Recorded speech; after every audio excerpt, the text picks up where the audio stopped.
I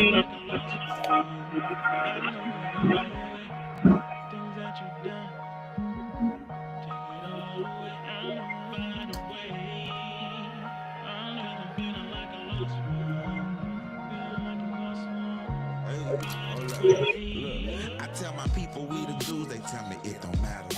Like a 3-year-old's room, I tell them we been scattered. We hating on each other cause we on different sides of the prison. Hating cause we rock colors on different sides of the prison. Hating cause we speak their language in different types of diction. Hating cause he work in the field and he work in the kitchen. We just different slaves to the same master. Your piece still going hard, but ain't the same rapper.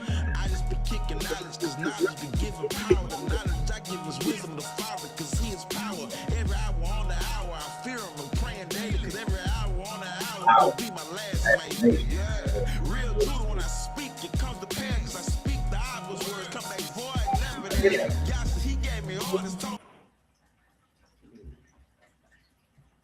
Looking for the lost ones cause I'm feeling like a lost one. Got me praying out the window. Show me the light, help me find a way through the journey of the missed ones. Can you help me out with this one? Shots are hitting in the endo, making it hard, take it all away. Take it all away.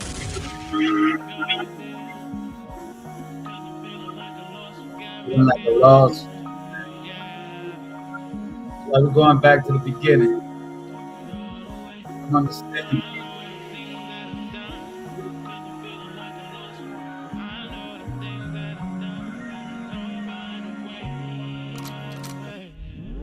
Your hood ain't greater than mine and your curses ain't greater either. In fact, the actual proof that me and you will digesting gallons of Henny, feeding demons we won't gone. It's been so long since we've been back home. I give games so torments we can come up out like better is little with righteousness. The bottle without it. My words break it down like Kush, you're breaking down. I used to make that break it down. When they watch me break it down, flipping, printed bricks so a nigga could switch with closed mouths, pull chicks and take to the room and make flicks in the trap all night, pushing hard and soft ways. Your own people who lost the fight and lost hope of getting right. You might win some, but it's a really lost one. The one who got me circulating the valley for lost ones. Knowledge of oneself and make a Judah loose sleep. Feel like Peter who Christ asked to feed the lost sheep. Got me looking for the lost ones, cause I'm feeling like a lost one.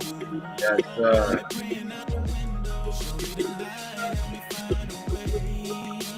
The journey of the missed ones, can you help me out with this one? Shots are hitting in the endo, making it hard, take it all away. Take it all away.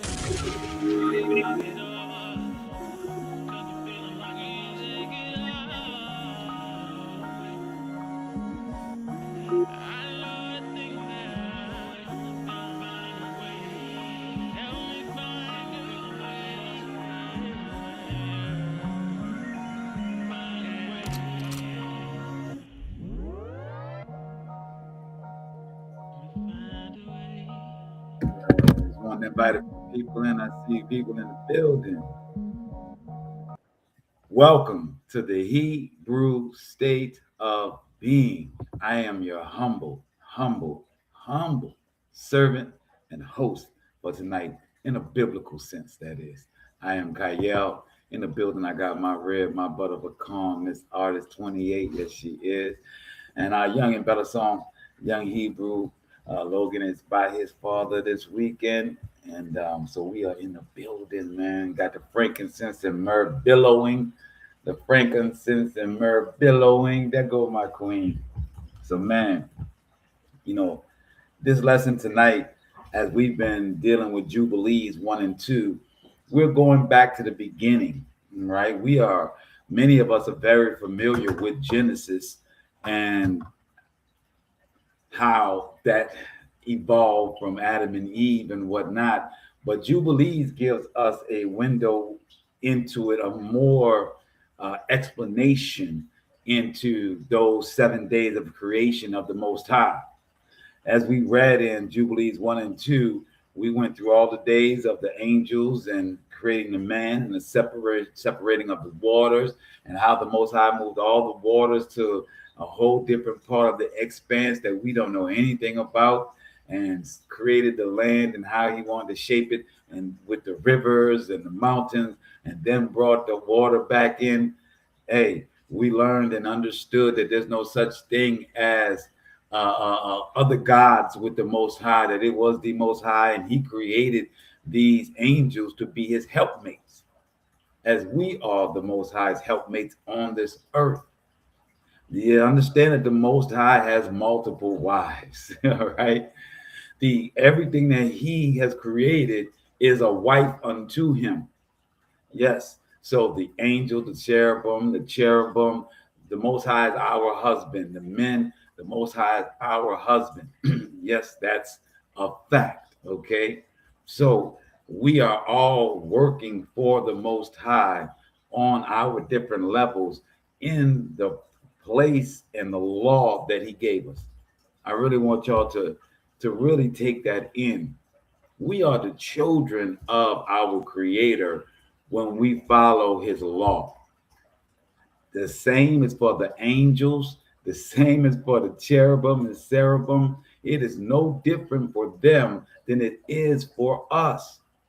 The Most High has a law in the heavens that the angels must abide by. His children on the earth, if we're going to call ourselves his children, we have a law that we must abide by according to him, not to us, not to what we think, not to what we feel, not to what we analyze, but what he has said.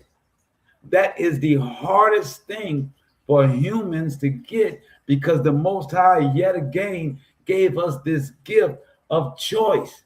He gave us a gift of thought. He gave us the gift of rationale and thinking, where many of the other beasts were not given that. That is why we are ahead or above everything on this earth, for our ability to think, our ability to analyze, our ability to make a decision. But that same power is our weakness when it comes to obeying. You hear me? When it comes to obeying the Most High's law. I see Alana's in the building. I see Jeanette was first in the building. I see my cousin Michael in the building with my rib. Yes, understand this, please. This is what it all boils down to. I see my brother Yawan is in the building. Well, we got a full cast tonight. Understand this is what it boils down to. We can get into New Testament. You can get into the extra books. You can get into prophets. You can get into the Quran. You can get into all of these different things. But what it all comes down to at the end of the day is, if we are the children of our Creator that created this beautiful trees, the sun, the moon, we have a law that we must live by in order to call ourselves his child. You can do whatever you want. You can think however you want to think. He has given you that gift. But when it comes to the simplicity of being a child of the Creator, whether you're white, black, whatever religion you call yourself, whether you're yellow and you're Asian, I mean, whatever, man. If you're calling yourself a child of this Most High, no matter what doctrine you believe in, you have to know that he has a law. That is what is keeping the sun rising every day. It is what's keeping the sun setting. It is what allowing our moon to be there to set our rhythms of growth for our food, for our waters. Law is how you know you are a child of the Creator. Doesn't matter the doctrine you believe in. I don't care who you call upon. I don't care how you feel about man and woman and their relationship and who should be greater or lesser. I don't care. What it comes down to, and why this whole world is falling apart, because we cannot simply take the yoke of our Father's law and follow. Nations, governments do not follow his law, and therefore the governments and nations are falling. Mankind, communities are falling because they will not follow his law. Don't tell me about his son coming. Don't tell me about Muhammad. Don't tell me about anything but his law and man following the celestial law. Because none of it matters if you're not doing that. You are now in your own stick, your stick, or whatever, however they pronounce it, stick. You're in your own thing. You're not in the creator's thing. And he has a thing. He has a book.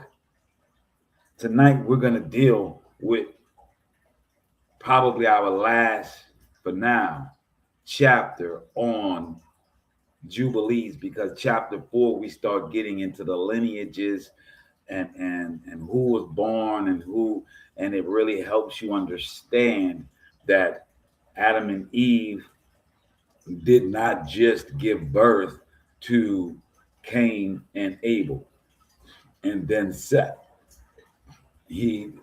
Adam and Eve in fact gave birth to women. In fact, in Jubilees, in chapter 4, they go through how each one of the sisters and brothers married and gave forth other kids and the names that we get. So when we say Adam begat this, and then this begat that, and that begat that, it wasn't as though as Adam begat Seth, and then Seth was Methuselah, gave birth to Methuselah, then Methuselah. It's the way it's explained in Jubilees. You will see that Adam and Eve had 9 kids after Seth, 9 boys rather, and some believe 9 girls to go along with that. They list in the 4th chapter probably about 4 or 5 of the daughters that married unto the brothers and then had kids. All right, so understand that that's chapter 4. Right now, we are going back to the beginning so that we understand our places. See, there's a pecking order. Men have an understanding of pecking order way more than women. Men, when we deal with each other, we automatically understand strength, knowledge, respect, because men are raised by their fathers, and their fathers are already showing them authority. With women, many times they're given a lot of things because they're loved and they're nurtured a lot more than the men. The men are taught to understand pecking orders at an early age, where women may mature early, as they say, because of their maternal abilities and the nurturing and loving aspect. But when it comes to authority, these are the things that our men are given, right? And have this understanding of, okay, from having a father in the house. So pecking order is something that men are accustomed to assessing wherever they go. They understand who is boss, who is second to boss, who should be boss, who has really got the people understanding, who is it is something that men do internally as they walk through life, so they know how to deal with life and the situations of life that come from men. Understand? So in this chapter 3, we're going to blow the shofar real quick so we can read his word, so we can understand the pecking order of men and, the pecking order of the Most High, and how he has set this order to be.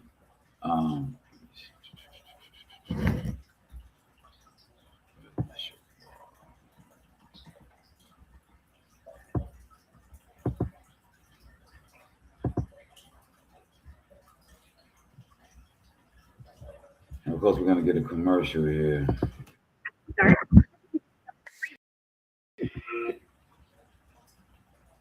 And then we're going to skip this commercial and we're going to get to blowing our shofar. We're going to stand to the east when we blow the shofar.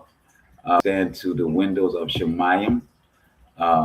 where the sun, because it follows the law of the Most High. That's why we can call it a creation of the Most High, where it comes, sets, where it rises every day from the east. So we are going to send that now. If you understand the trajectory of the sun and the moon, you know that they come out. They have different chambers and different directions in which our sun and our moon go. That's how we get our seasons. But regardless, it still comes out of the east every day. So we're going to pray into the east, to that window, to the Most High. And what are we praying? That the questions that you've had throughout the week, throughout your life, that you have not had answers for, we pray that these scriptures that we are reading tonight, that the Most High sent you here to hear, that they answer your questions, and not my extra commentary or my banter, just the words of the Most High speaking unto you. Let's stand to the east and pray. And when that happens, we pray that the Most High levels you up when you accept these words to answer your questions. We pray that he levels you up immediately when that resonates with you, whether it be next week, next year, next month, or right now. All praise to the Most High. Let's stand to the east.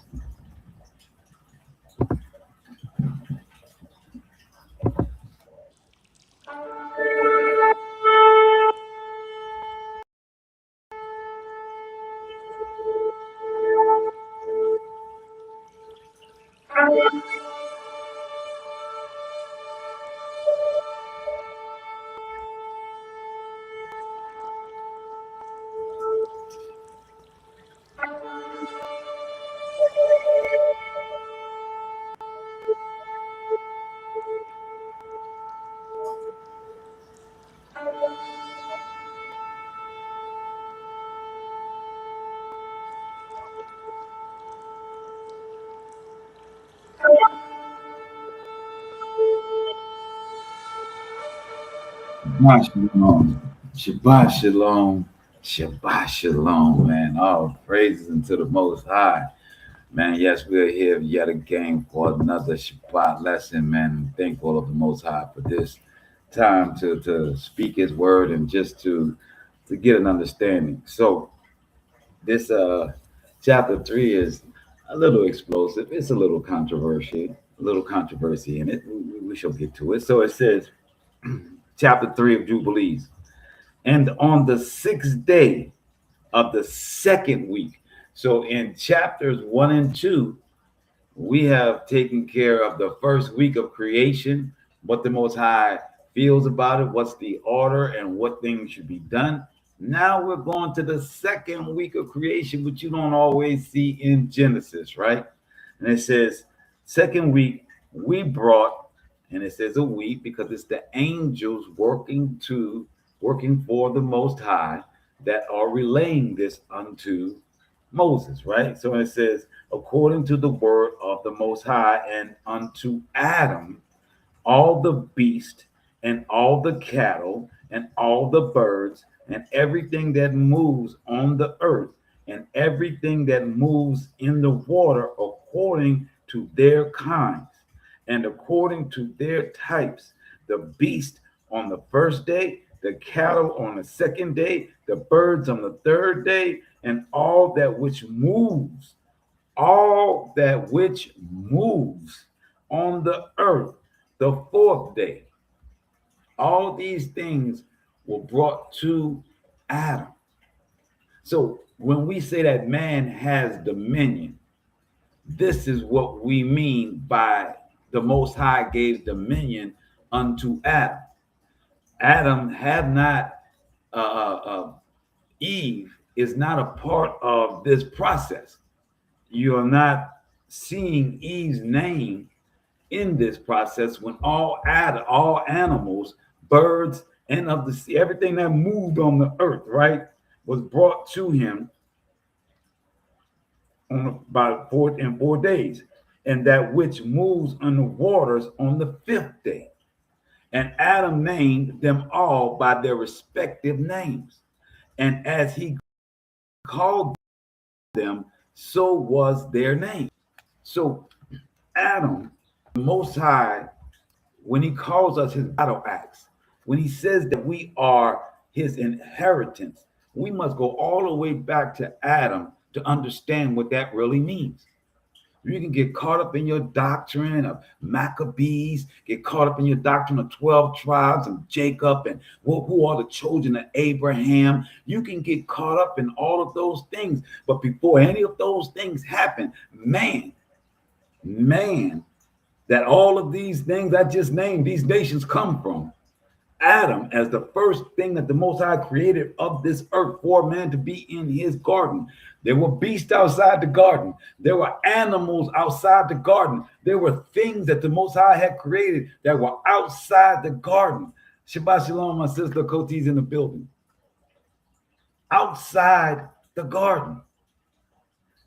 This is what the Most High created as his representation, as his inheritance on this earth, the thing that would follow his law as the angels follows his law in the heavens, as the celestial luminaries such as the sun, the moon, and the stars follows his law. So on this earth, this terrestrial plane, the Most High has given Adam dominion. If you name something, it's yours, right? That's how this goes, right?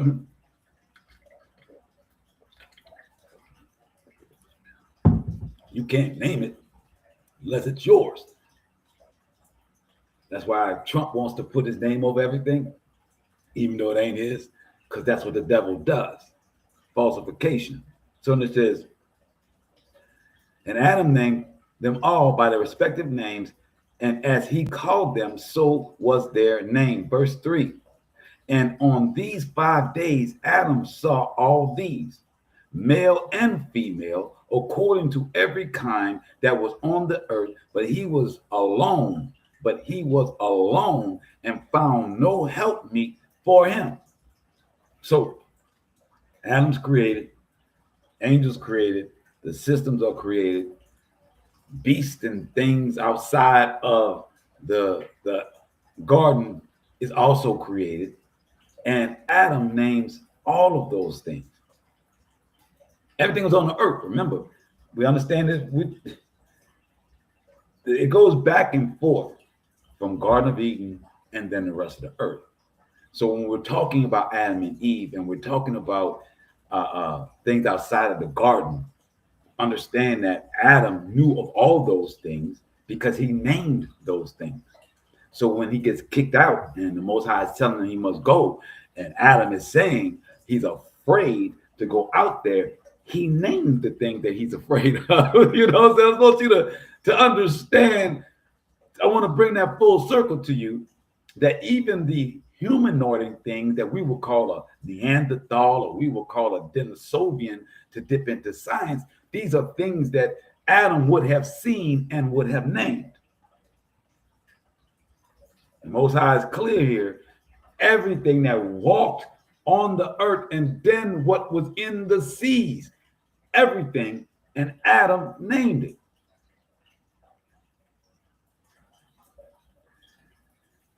But Adam was alone. That was a lot of work in 5 days for one man to do for everything that the Most High had created before him.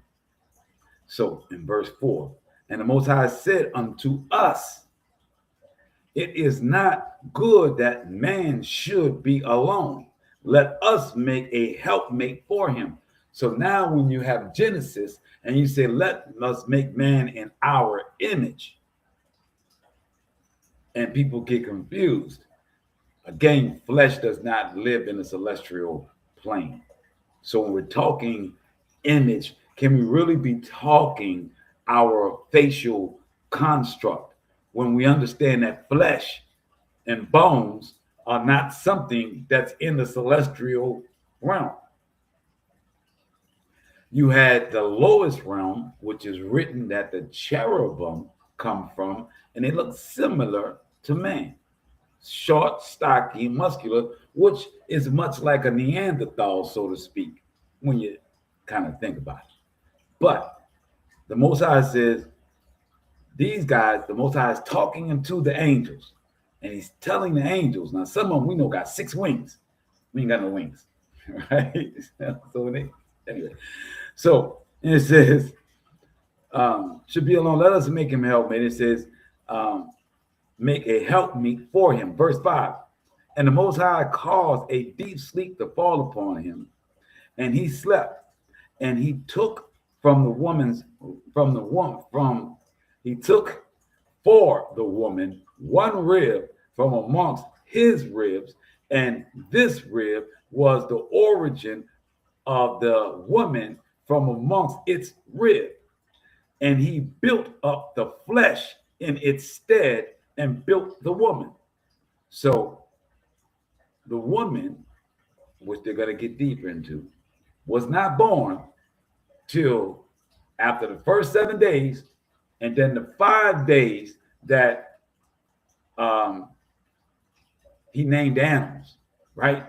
In the second week.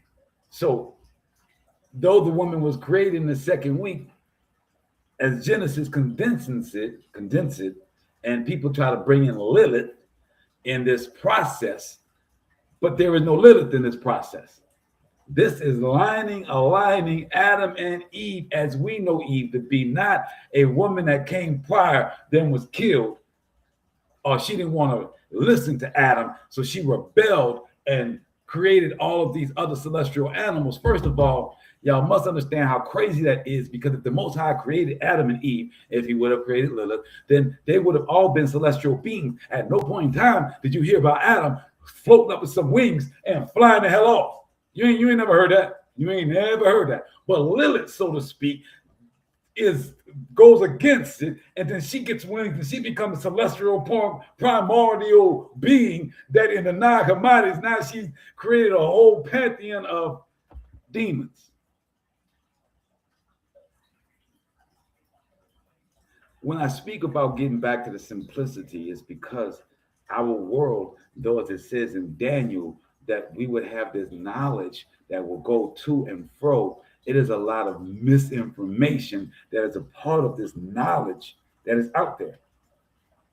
And if you don't know the origin, you don't know the Torah, then you are subject to believe some of these offshoot stories, some of these offshoot possibilities.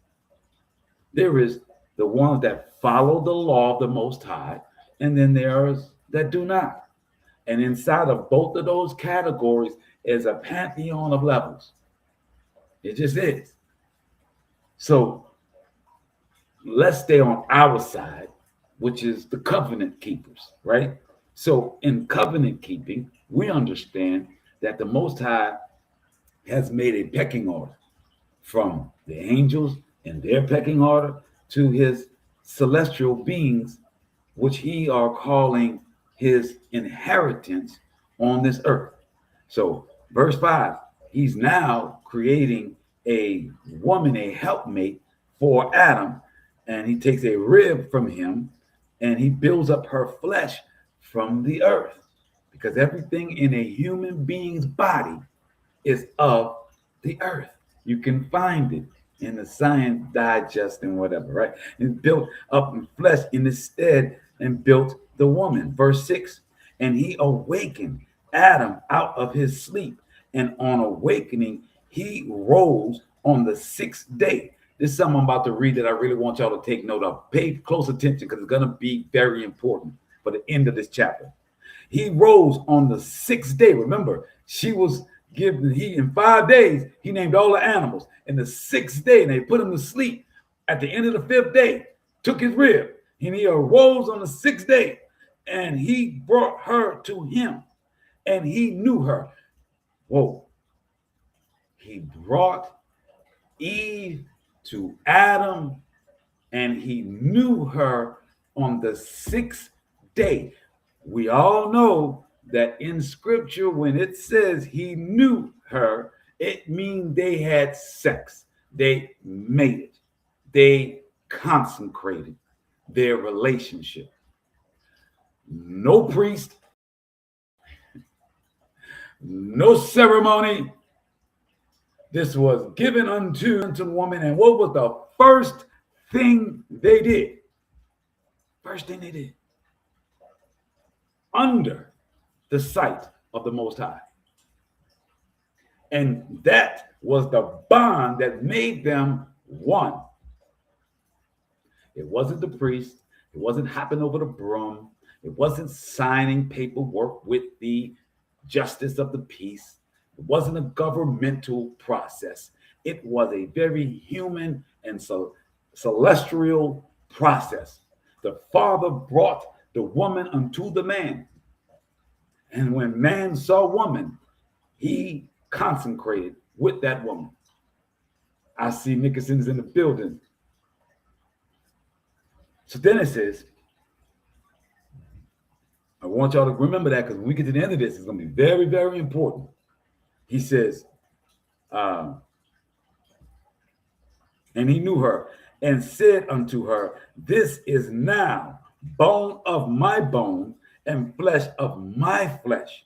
She shall be called my woman, because she was taken from his womb, his rib, from her man. Therefore shall man and woman be one, and therefore shall a man leave his father and his mother. Now, many of our women love that line.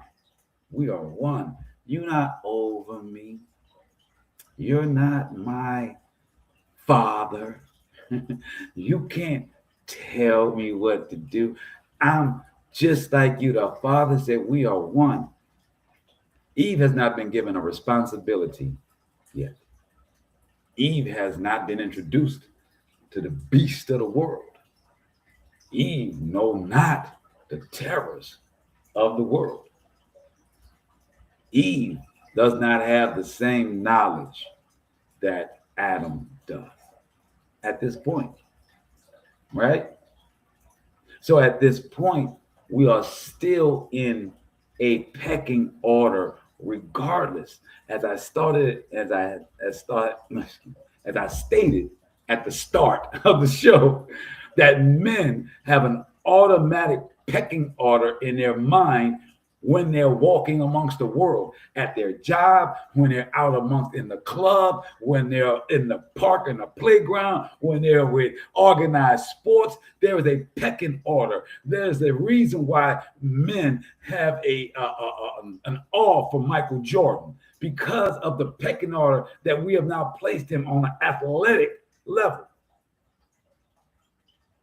Not as a spiritual person, not as a father, not as a soldier, but as an athletic ability. We understand pecking order. There, that's one. And then we start doing down. So we have the top 5 list for rappers, for this and that, because men understand a pecking order. And it's not something that we debate. We debate where it is, not if there is one. Do we understand? Women debate pecking order in itself. In itself.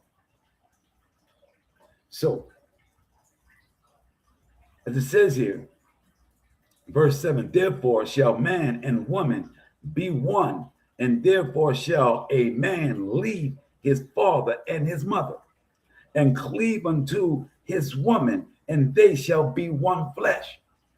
If our women understood that the conversation isn't about the pecking order, and understand that the Most High has hardwired us to need you. Is that not great? Of all the things that the Most High has created, we don't need any of them. Some people, look, we don't need to eat the animals. We can eat greens. We don't even have to eat the things that grow. We can eat the seed and still live.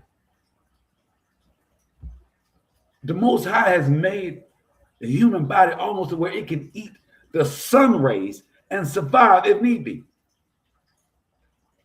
Water is an absolute must. Our body is, our frail existence needs the water. But the need of things, the Most High made a woman that cornerstone, that thing that cannot be changed and should not be changed. Why? Because the Most High wants children. Why? Because the Most High wants the continuation of his creation. He wants his battle axes to continue to grow and to be bountiful. So understanding that pecking order is a leadership male thing does not mean that a woman cannot lead, does not mean that a woman's role is not essential, quintessential. She gives birth to life. But when we start having a desire to be each other's roles, when we have a desire for a man to be both man and woman, we get androgynous, we get homosexuality, we get wrong. Greece.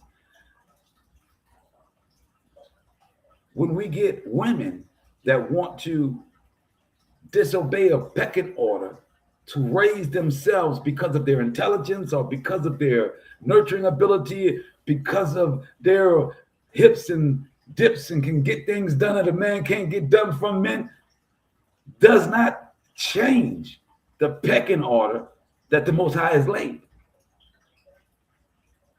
Deborah was a leader in her realm. We must understand the law and the places that the Most High has made and put all of us. If you have a problem with them, then you must talk to your Creator about that. But it is not for you to get mad with man for what the Creator has done and then create laws to peel back and to confuse man of what the order of our Creator has set. That's all man. That's all flesh. Verse 8. In the first week was Adam created, and the rib his woman in the second week. He showed her unto him. For this reason the commandment was given to keep in their defilement. For a male, 7 days, and for a female, twice 7 days. So 14 days. A man is defiled, and a woman for 14, a man for 7. Adam was born on the 6th day. Eve was born on the 12th day. All right? The cleansing for a man is 7 days in his defilement. For a woman, it is twice that time, because pecking order that the Most High is maintaining through here. That's all this is. And as you get to read more, you'll understand that one rule beget another rule that beget another rule. Now, once we get down to the fourth understanding of the begetting of the rule, there people will have an issue and start wanting to pick it apart and start wanting to say, well, why this and why that? And not understanding that if you break that fourth part, then you are really untangling the first 3 that came, which is the Most High's law. Let's go into it, right? So it says, and after Adam had completed 40 days in the land where he had been created, get this, we brought him into the Garden of Eden. Whoa. So Adam was not created in the Garden of Eden. Adam spent 40 days in what? The wilderness. You see the reoccurring theme when we get to Moshe? 40 days. Do we understand how the Most High has been stacking this?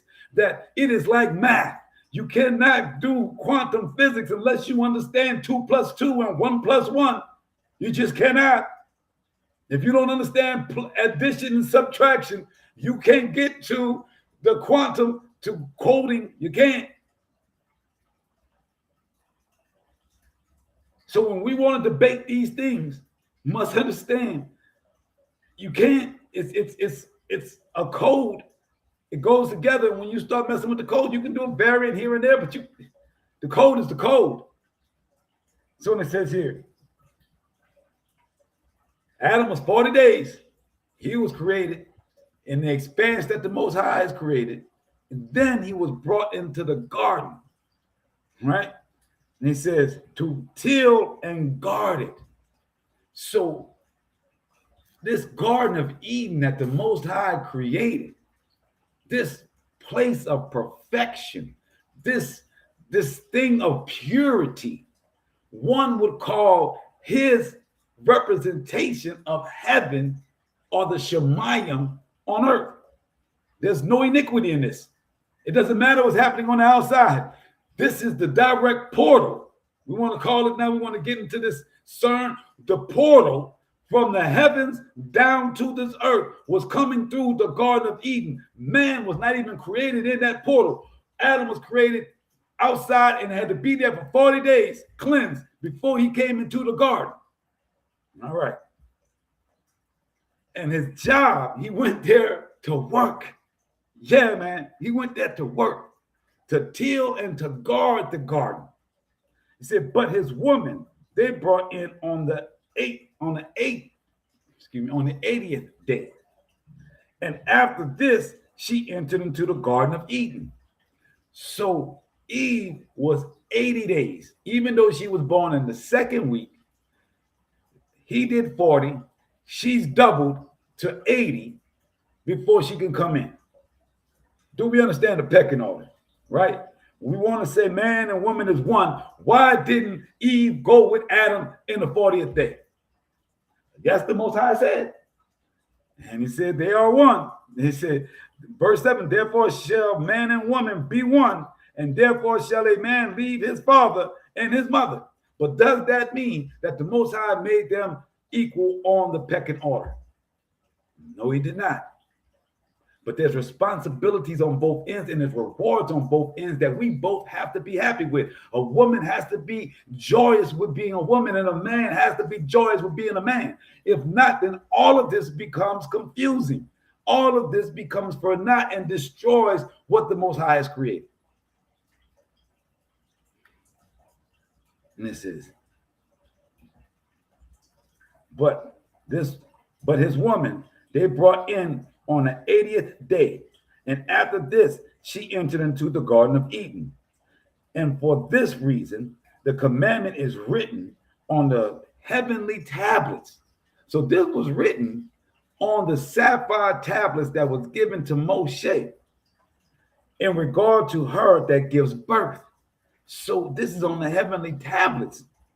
If she bears a male, she shall remain in her uncleanliness for 7 days, according to the first week of days, and 33 days shall she remain in the blood of her purification.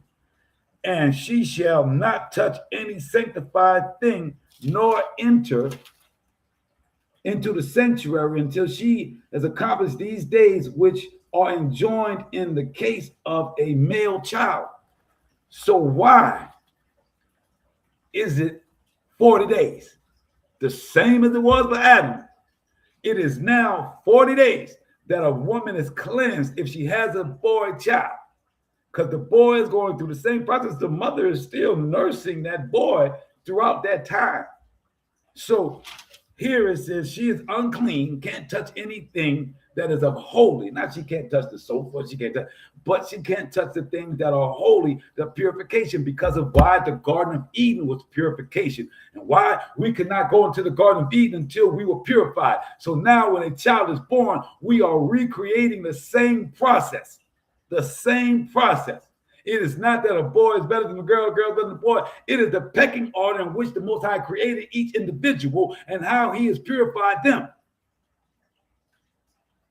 So a woman that gives birth for a boy, she is uncleansed for 40 days, right? The 7 and then the 33 days, right?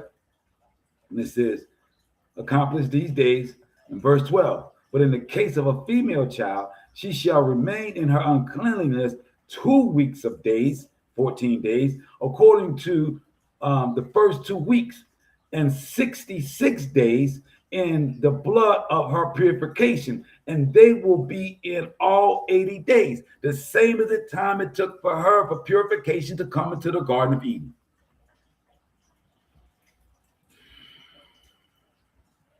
Why? Because we were supposed to be living in the Garden of Eden and being born in the Garden of Eden. We were supposed to be going through the same process, purification to come back into the garden. So it didn't say for Adam to come to the garden to live. It said to guard it and to till it. So is it possible? This is where we pontificate. Nothing has been pontification until now. And maybe Adam and Eve had a residence outside the garden. He had to be pure to come in the garden. This portal from the heaven to the earth. So this is why the Most High said this. If you're going to bring a child into my garden where you're tilling and guarding it, that child has to do 40 days as you did, Adam, and 80 days as you did, Eve. This is our process. And it says, verse 13, and when she had completed these 80 days, we brought her into the Garden of Eden, and for it is holier than all the earth, besides, and every tree that is planted in it is holy. So, again, this lesson tonight, truly, if you don't get anything, understand this Garden of Eden from a different perspective. Understand the Garden of Eden from an entirely different perspective. This is a holy of holy that the Most High will not allow any impurities to come in. And man, on a consistent basis, by living, defiles itself. Both the man and the woman defiles itself in this process of living, regardless of what we would call sin. You hear what I'm saying? We defile ourselves in our process of living by touching dead carcasses, by having menstrual cycles. We both, on both sides, there by our living process, defile ourselves. That is not a sin. It is just defilement. We are not pure enough to be in the garden. Is that hard for us to get? Are we just that, as we say about other races, are we just that come on, man. I can't believe I can't remember the word.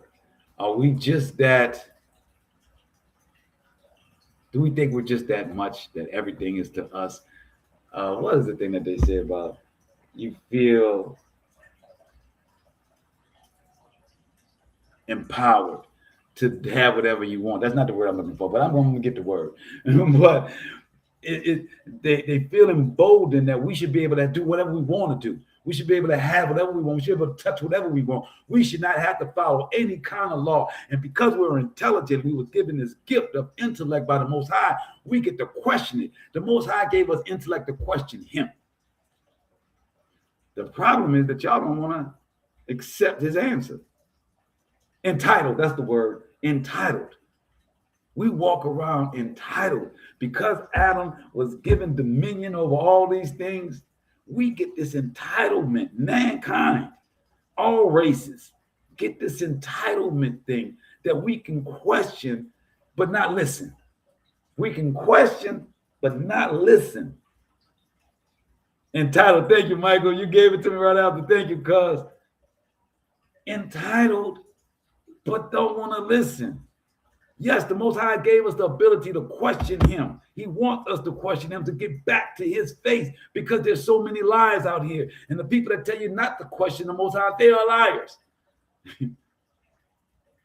How else are you going to peel back the Roman era, the Greek era, the Umayyad era, the Caliphate era? How are you going to peel back those things? Because there was a lot of lies laid out in the transatlantic slave trade. There was a lot of lies laid out by Catholicism and the Roman Catholic Church. How are you going to get back past those things if you don't seek his face, if you don't question? So this is the answer. We're in Jubilees chapter 3. Purification. Man defiles himself without sin. Let's say it again. Mankind, woman and man, defiles themselves without sin. touching a dead carcass, menstrual cycle. These are things that make us unclean, that are natural processes that we go through every day. The Most High says in his garden, in his purification in place, there's no need for any of that. Why? Because there's no need for flesh. You ain't eating nothing. You ain't got to kill nothing. You know what I'm saying? Anyway, I digress. So these things have been put in place as pecking order, as us to understand where the Most High has us and how he wants us to be. Verse 13 again. And when she has completed these 80 days, we brought her into the Garden of Eden, for it is holier than all the earth besides, and every tree that is planted in it is holy. Verse 14, therefore, there was ordained regarding her who bears a male or a female child, the statute of those days that should touch no sanctified thing, nor enter into the sanctuary until these days for the male or female child are accomplished. Now, I know I can read that and some women will be offended, but I mean, you look at the other side. You are being allowed to give birth. A man can't bring forth what the Most High did. The Most High had to make Adam with clay. He had to make Eve out of Adam's rib and sew the boy back up. You have been given a godly ability to give life. If you got a man that's beating you down, that doesn't respect you and beating you down, it ain't because you need to leave that. You know what I'm saying? It's Shabbat Shalom, all praises. What it is saying is that, look, we must understand our order. And if that man is beating you down with, I'm the man, and you got to listen, and he's not following the Most High, and he can't show you how he's following the Most High, then he's not in order. Then you are now to go into the Most High because you are the one that's in order in that house. And he will get that man right. The same as if it's a man and his woman is not in order, it is for him to pray unto the Most High for her to get in order. When we are making the Most High the pivotal point, we don't question the purification. We don't question the pecking order because we know that he loves us and that he's going to do for us if we're in line. We have to get out of our flesh when we're out of line. We have to not allow the world to tell us that we should have issue with the order that the Most High has created because we're woman or because I'm man and I can do what the hell I want to do. No, it ain't none of that. It's the humility of understanding your position. So it says, verse 15, this is the Torah and the testimony which was written down for Yasharallah in order that they should observe all the days. And in the first week of the first Jubilee, Adam and his woman were in the Garden of Eden for 7 years, tilling and guarding it. And we gave him work and we instructed him to do everything that is suitable for tillage. So the angels are speaking. So the angels are telling you, okay, the Most High told us to go ahead, as it stated. The Most High told us that it is not good that Adam is doing all this work by himself. He needs a helpmate. So then he told them to go ahead and get his rib, and the Most High fashioned him with his hands, not the angels. It said that the Most High made the flesh and put him all together. It wasn't angels. We weren't made in the image of angels. The Most High put the flesh on thy woman, and he did an outstanding job, ladies. I must tell you, I love everything that the Father did. He did when he did what he did. All right. So the Most High put the flesh together on top of that rib. All right. Now, in that, they knew each other in the beginning. Remember, it said the Most High brought Eve to Adam and he knew her. That's what we're about to get to this part. So they had sex on the first day. Now, for 7 years, it seems as though that didn't happen again, or they're not speaking of it in that manner, right? So when it says, because it says, for those 7 years, they taught them what was tilling and guarding it. And but Eden said they gave him work, right? So the angels gave the work to Adam. So our relationship with the celestial beings and not talking directly to the Most High was put in place was put in place already before an apple was eaten. So they had celestial beings telling Adam and Eve how to till and how to guard the garden. So when we hear about the fallen angels coming down and teaching man all these things of iron and wood and this and that and how to do it, Adam and Eve already had this knowledge of how to do it in the garden. What was Adam tilling with? What tool did he use to till the garden? If Adam was not aware of ironworks or works, he could have used wood. Could have been wood. But how did he chop that wood? How did he split that wood? You know what I'm just saying? We miss a lot of things when we're not asking questions and we're just reading through. They're telling you for 7 years that Adam and Eve was taught how to till a garden, how to grow herbs, how to move the ground.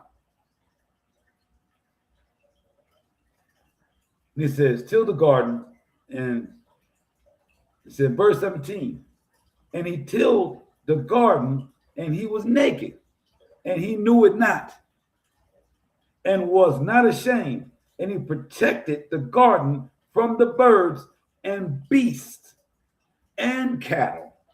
So many of us think of beast and cattle to be one and the same. I'm saying that the beast is what we call Neanderthals, the Denisovians, these things. Now, I could be wrong in that because the Denisovians and the Neanderthal could have come later when they made it with the daughters of man.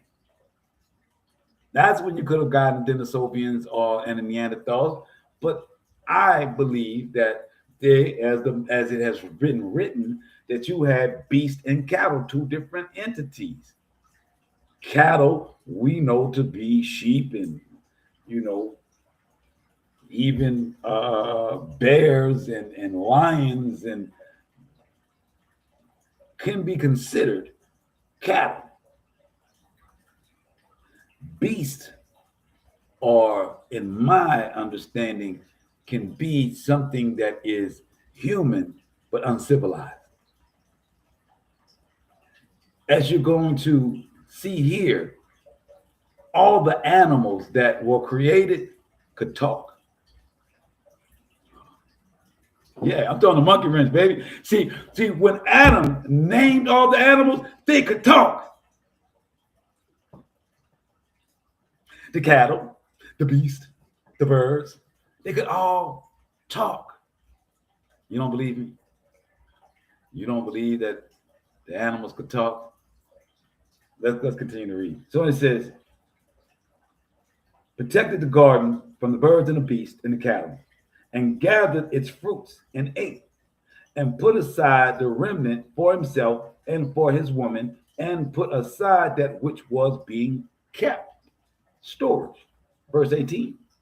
And after this completion of the 7 years, which he had completed there, 7 years exactly, and in the second month, on the 7th day of the month, the serpent came and approached the woman.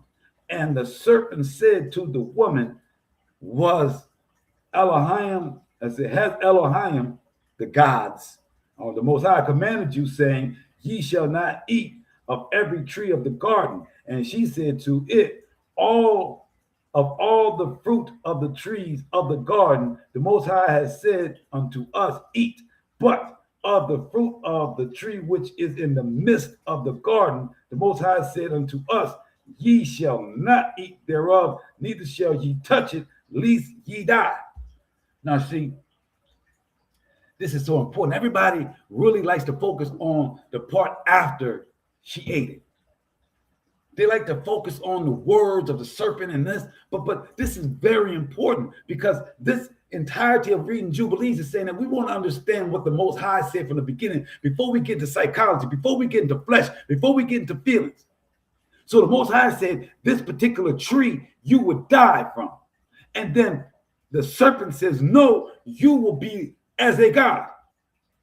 Is a God alive?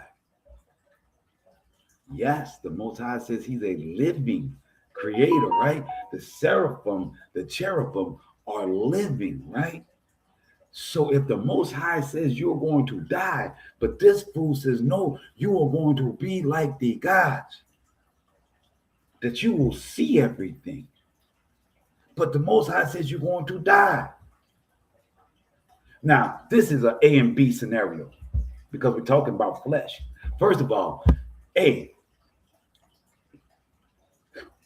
when we die as humans, we believe that we are going into the Shemayim, into the heavens, and we believe that we will have understanding like Enoch got an understanding, like Noah got an understanding when he was brought up by the angels after the flood and was shown all these things. We believe that that's what's going to happen unto us. We hope, we pray. But that may not be it.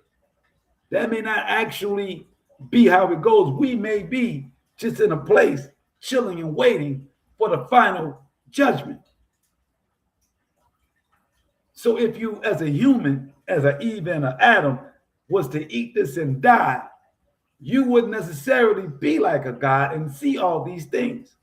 That's on A, right? That's A. That's A. On B, you eat the apple and now you see good and evil. To whereas a human, when the Most High created you and taught you nothing but purification, he taught you nothing but sanctification. He told you how to live for 7 years. Adam and Eve was in the garden for 7 years, talked to by the angels, walked with the Most High throughout the garden in the cool of the day. So they knew goodness, they knew righteousness, and they knew celestial beings from the angels that came in back and forth that they several times talked about here. So Adam and Eve knew of goodness. They knew of the celestial beings. The Most High did not make Adam and Eve go up to the heavens. The Most High came through that portal because the garden was what? Pure. The garden was what? Pure. The garden was what? Pure. So that the Most High could walk. He didn't walk amongst the earth. He walked in the Garden of Eden only.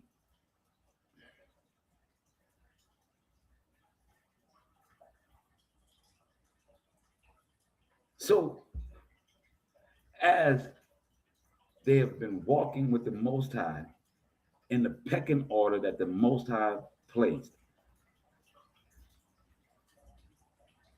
the serpent tells them, no, man, there's a whole nother level to this. You don't know nothing about this. Let me tell you, it's me as being a serpent that's talking, and they like to make jokes about a snake doesn't talk, but in Jubilees, it's going to tell you all the animals was talking. You believed the animal. You believed the thing that was put beneath you. And why? Because Eve wasn't there when Adam named all of the animals, including the snake. Eve wasn't there. So the snake didn't go to Adam, did he? He went to the next thing that was similar to him, that was created from Adam and after Adam. So it goes to her. Now, Adam was present. They don't say what he said. They don't say what he do. But as soon as she ate the apple, she was able to reach right over and give it to him. So obviously, Adam was hearing the conversation as well. He didn't step up. He let someone else talk to his woman, as he stated when he named her. Say, this is my woman Who else is talking unto my woman? I am talking directly into the Most High and telling me, and I tell her, because there was a pecking order in place. And when that order was taken and deviated from, it all went to hell. So let's get back to the serpent and the talking of the animals. So then it says, you should not eat of every tree of the garden. And she said to it, of all the fruit of the trees of the garden, the Most High said unto us, eat but of the fruit of the tree which is in the midst of the garden.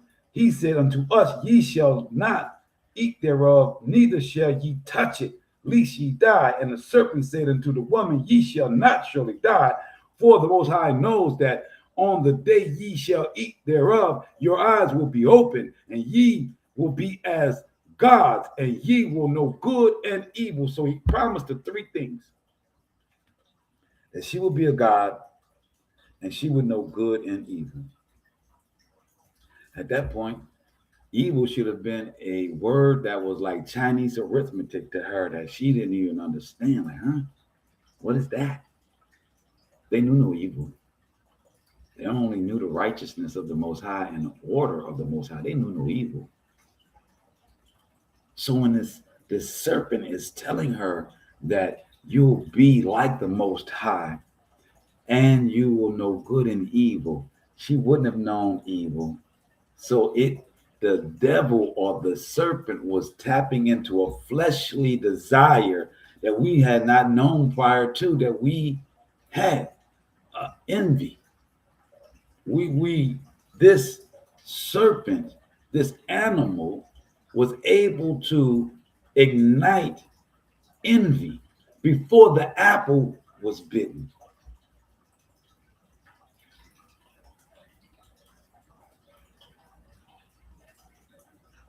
I mean, we're going to break it down.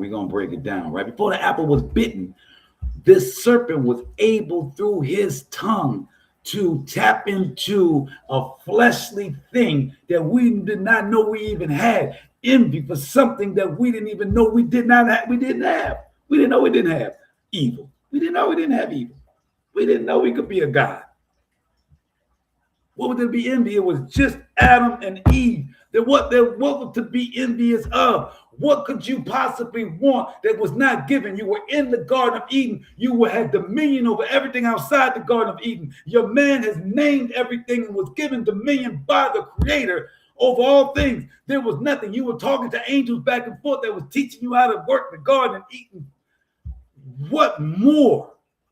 What more could one want? One didn't even know that there was something else to want before the apple was even bitten. Why? Because the Most High gave us everything already. The Most High did not give us life and shortchange us on what we are and can be. Hear me. We are all things already at birth because we were created by a supernatural entity that has done everything. You are here to do his bidding. He has given you talents and supernatural abilities at birth because you are a being that is over all animals. He gave you the ability to think, to analyze. He gave you the ability to build all the way to the point of the Tower of Babel where you wanted to build and kill your creator. And the Most High said, man can do whatever he thinketh. We in space, y'all. They got people shooting rockets in the heavens. We are the absolute greatest thing that could be created that was not created by a big bang, by two rocks smacking together or coming from primates. As Darwin said that we evolved from a goddamn monkey. This evil that the devil said to Eve that she could have after she ate the apple, she already exhibited it before she already embodied it, because if she didn't, she would have never had a desire to eat the apple. And if Adam didn't already have his failing in him to follow his woman and to not stand up and be the leader that he's supposed to be before he ate the apple, he would have never ate the damn apple. Do you get it? Do you understand now that the devil promises you things that you already possess? The devil promises you what you already possess because it creates nothing. It was created by the Most High. So when you want to get to the fourth defilement, you want to get to the fourth installment of the law and his pecking order, and you want to erase the fourth one because you think better, you don't. We don't. We don't have a better answer than what the Most High has laid in his law. We don't have a better way of doing it other than the way that the Most High has done it. No. It is a farce to believe that we are going to reach a Mars, we're going to see an aliens, we're going to do something other than what the Most High has already shown us.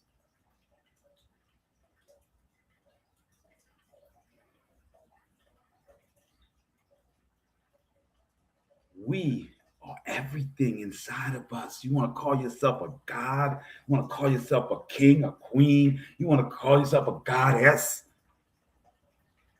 And the Most High says in Psalms 82, I made you to be gods, but you will die as a man in your sin. Can you be sinless?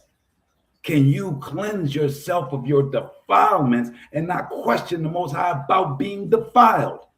Can you walk in his order and be brilliant and great in the order that he gave you? Can you? Because that's being his God. That's being his goddess that he created when you are following his law and his order, not when you are figuring out and doing as you please. That's what the serpent has told you. That's the flesh that you have wrapped around you.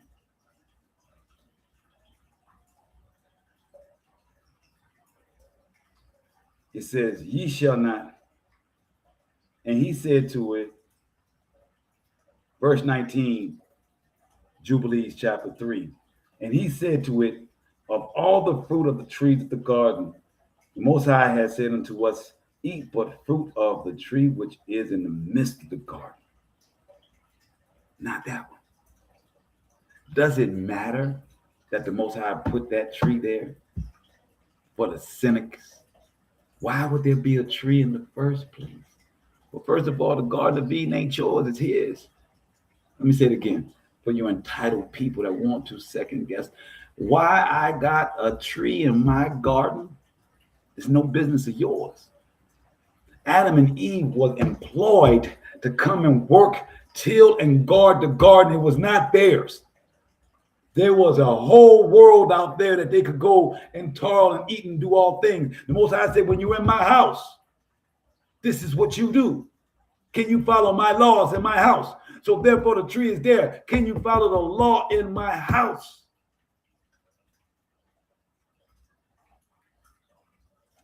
Verse 21. After he tells them you can know good and evil. And the woman saw that the tree, that it was agreeable and pleasant to the eyes, and that its fruit was good for food, and she took thereof and ate. Now she's explaining that she ain't never really looked at the tree before. She's like, damn, that tree is kind of awesome, very pleasing to the eye. The fruit does look good on there. I don't know what kind of fruit that is. It does look good. Only because it was brought to her attention. Because she was following the law. She was a righteous woman. She didn't see that tree, could care less about that tree.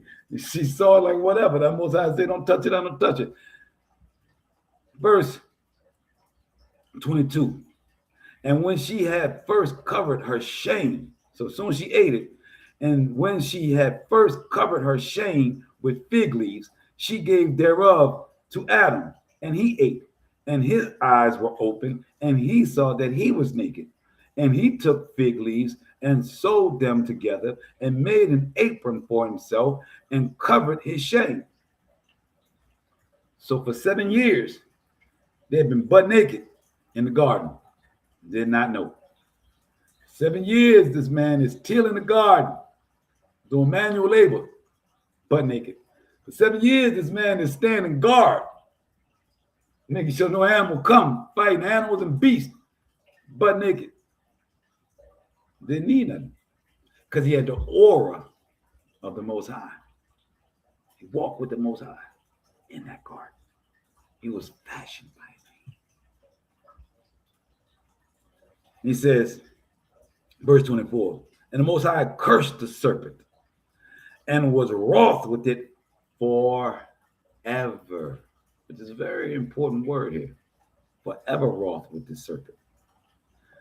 Verse 25, and he was wroth with the woman because she hearkened to the voice of the serpent and did eat.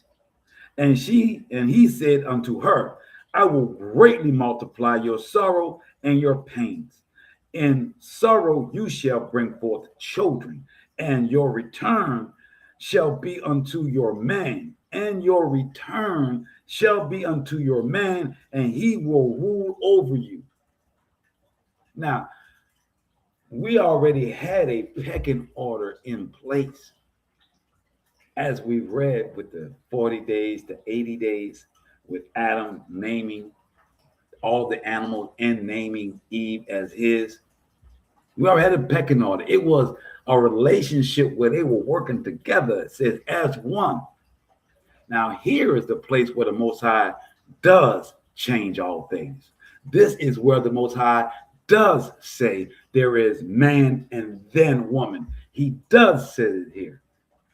And because of one action that till this day, our women will not adhere to. Well, not all women, of course. I could not ever say that, not all women. But because of social engineering and because of the captivity and because of brainwashing, it is a vast majority of our women that question a man and his decision-making ability on a consistent basis.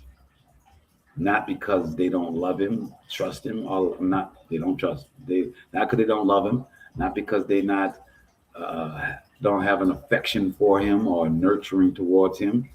It is an innate thing that seems to be of our women to question, not to follow. Now, we understand since the 60s and maybe a little bit earlier than that, when our governments came in and started to double down on the separation of our family from man and woman and started to create financial incentives for women to see men as low and unable to financially take care of the household. As I said, they made incentives for the woman to be able to.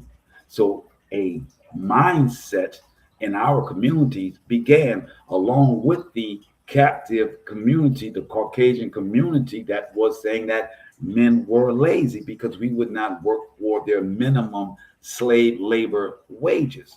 But that in a soup made it seem as though the black man was wayward and the black woman was focused in doing what she was supposed to do. And then that turned into the crack era, which exacerbated that scenario to where the homes were truly broken on both sides. Now the women and the men were both broken and now fighting amongst each other off of a false stance that the man had fallen prior and that the woman was now in all of this because of the inability of the man, not accepting that we are all coming out of slavery and that we are all being systematically pushed and prodded by the serpent.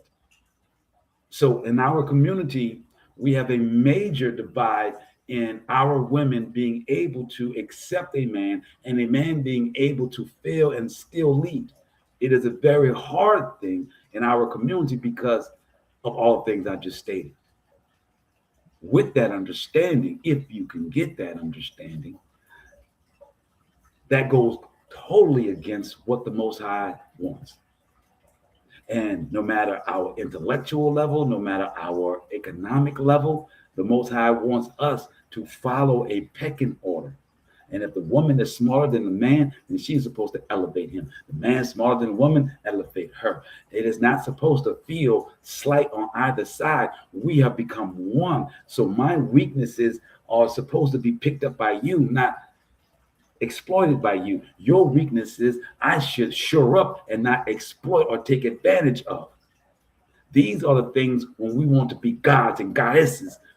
That's how we act. When we want to be in our celestial being, that we want to be in the image of the Creator, that is what we're doing. If we don't have that understanding in our household, if we don't have that humility in our household, then we are playing out the serpent's game from Adam and Eve. Period. Verse 25.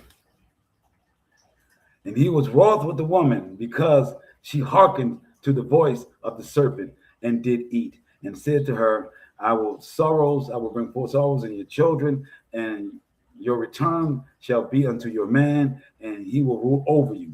And to Adam also said, because you have hearkened unto the voice of your woman, and have eaten of the tree of which I commanded you that you should not eat thereof, cursed be the ground for your sake. Thorns and thistles shall it bring forth to you, and you shall eat your bread in the sweat of your face, till you return to the earth from whence you were taken. For earth you are, and unto earth shall you return. That is why in science, our body is the same as the earth. And they want to tell you that it's a monkey. You came from a chimp. And it says, and he made for them coats of skin and clothed them and sent them forth from the Garden of Eden. And on that day on which Adam went forth from the garden, he offered as a sweet savor an offering of frankincense, gil balm, which is myrrh, frankincense and myrrh, and stactate, and spices in the morning, with the rising of the sun from the day when he covered his shame. And on that day he was closed, and on that day, this is the most important part, and on that day was closed the mouth of all beasts, and of all cattle, and of all birds, and of whatsoever walks, and whatsoever moves, so that they could no longer speak, for they had all spoken one with another with one lip and with one tongue. They don't read that in Genesis, do they? That the punishment, that it wasn't just the serpent being put on his belly as the curse. The Most High was wroth with all that he created because of the serpent beguiling the woman and Adam. So he punished Adam, he punished Eve, he punished the serpent, and then all animals, because we as humans have been punished as remnant of Adam and Eve. All animals could no longer speak. So it wasn't that the serpent was special, that he was some supernatural entity that could speak. He was a cherubim, that was a dragon, that was stripped of his angels, of his wings, and now had to crawl the earth like a regular old snake.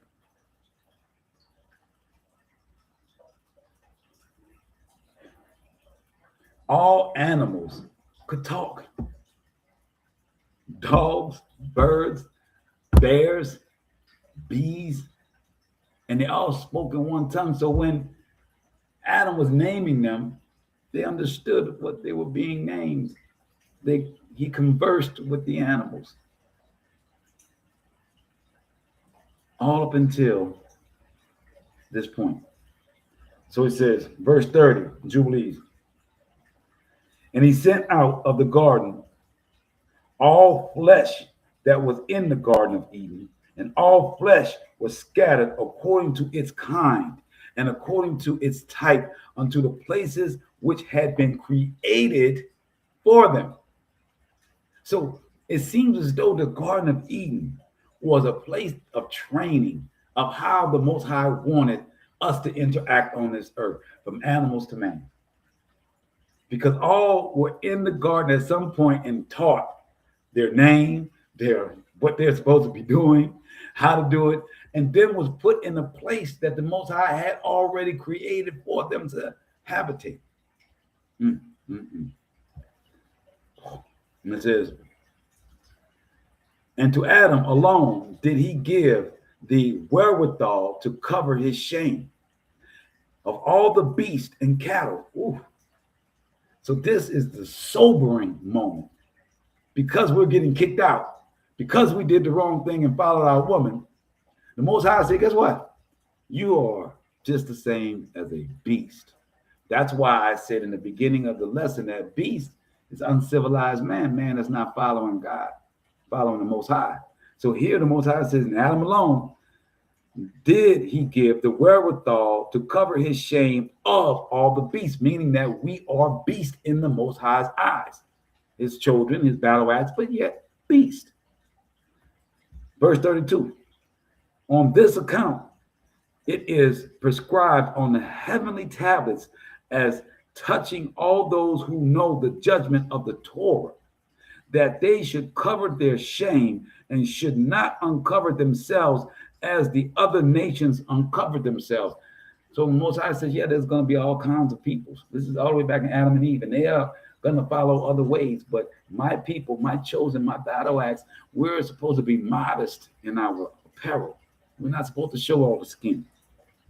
And it says, verse 33, and on the new moon of the 4th month, Adam and his woman went forth from the Garden of Eden, and they dwelt in the land of Elder, in the land of their creation.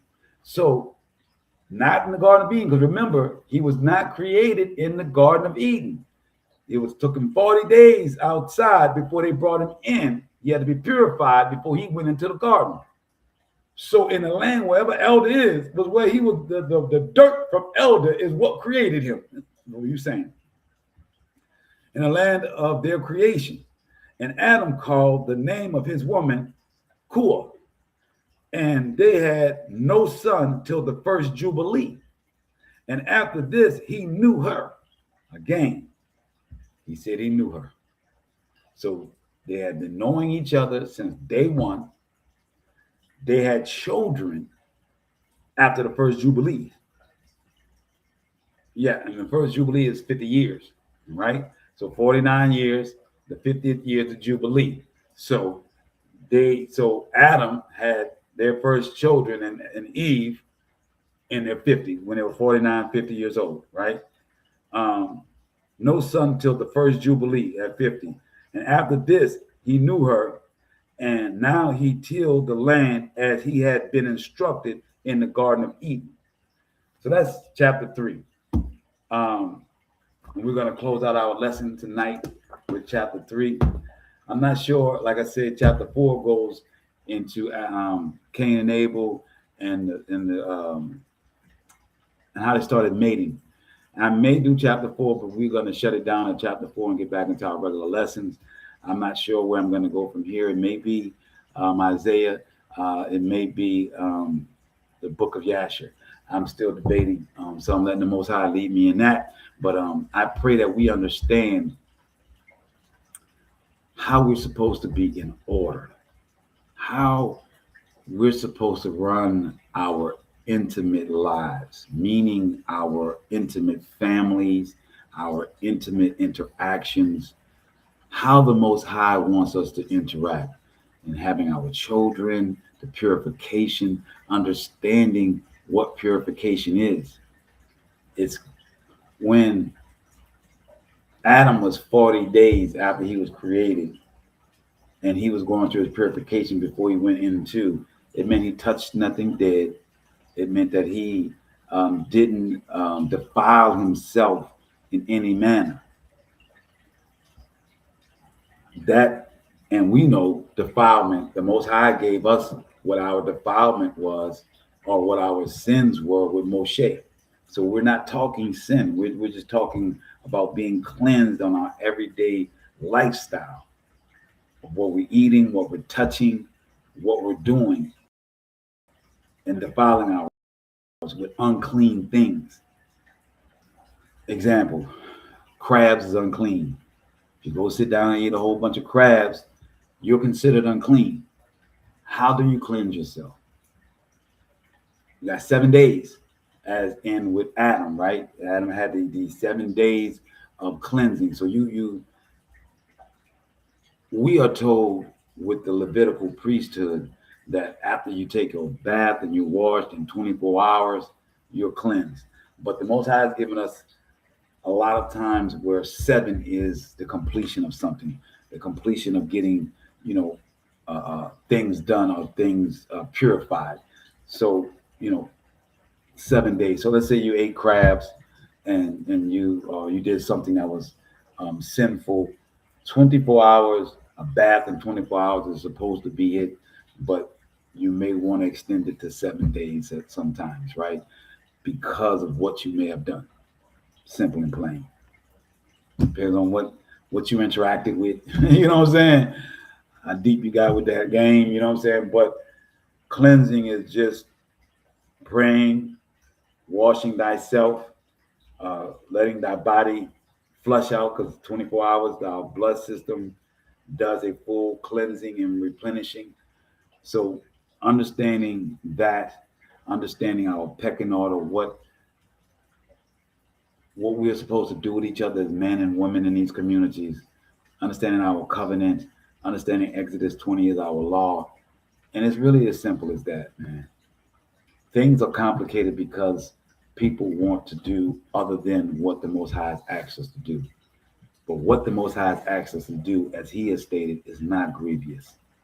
It is only when we're trying to punch holes in it and try and do something else.